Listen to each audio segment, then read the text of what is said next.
Good morning, everybody. And thank you to Anne-Louise and to Sandy for making this possible in such a terrific location. By the way, you all have a Zoomer magazine on your chair, and there's a column in here for Pancreatic Cancer Month that has a little bit of information and other things for you to enjoy. So in 2 days, on November the 3rd, I will mark exactly 7 years since I received a life-saving Whipple operation. And our keynote speaker is the guy who performed that surgery, Dr. Stephen Gallinger.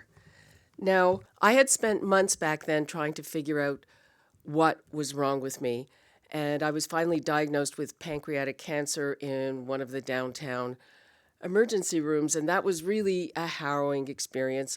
I got the news from a young doctor who told me there was absolutely no hope, and they kept me overnight.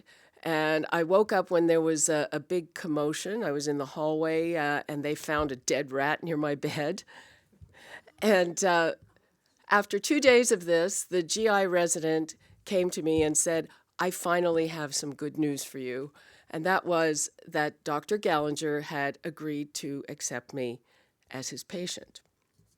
Of course, I had no idea who he was, so of course I Googled him, and I found out that he is the head of the Division of Hepatobiliary Pancreatic Surgical Oncology at University Health Network, and a clinician scientist, and he runs a lab that has a very multi-pronged approach to teasing out cancer genetics.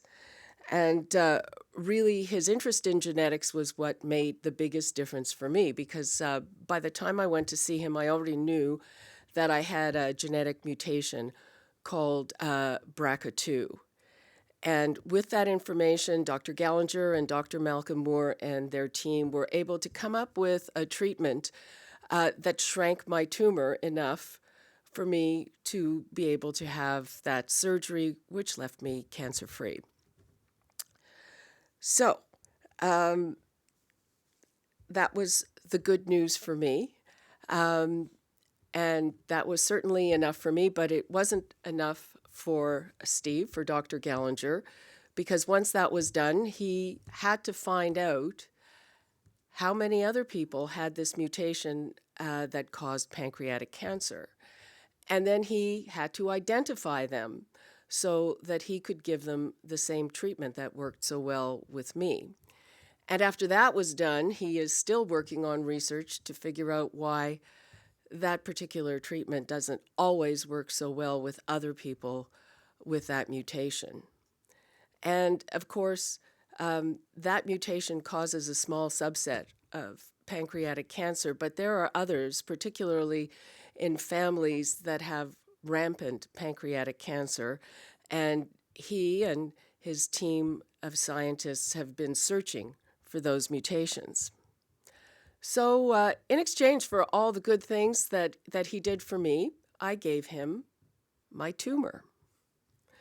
And so did a lot of other people.